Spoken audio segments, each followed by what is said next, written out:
Ushbu loyiha Biznesni rivojlantirish bank hamkorligida Qashqadaryo viloyati Ko'kdala tumani Paxtalisoy mahalla fuqarolar yig'ini 359-sonli konturda amalga oshirilmoqda.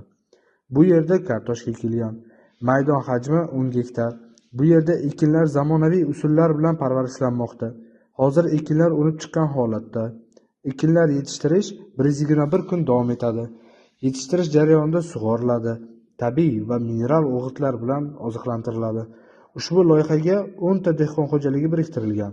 Har bir dehqon xo'jaligi uchun o'rtacha 1 gektardan yer maydonlari to'g'ri keladi. Loyihani samarali amalga oshirish uchun Paxtalisoy chorvalari ishlab chiqarish korporatsiyasi biriktirilgan. Ushbu loyiha bo'yicha har bir gektardan 35 tonna hosil olinadi. Jami 1575 tonna hosil olish rejalashtirilgan. Kelajakda ekin maydonini kengaytirish va shu orqali dehqon xo'jaliklarining daromadini oshirish maqsad qilib qo'yilgan.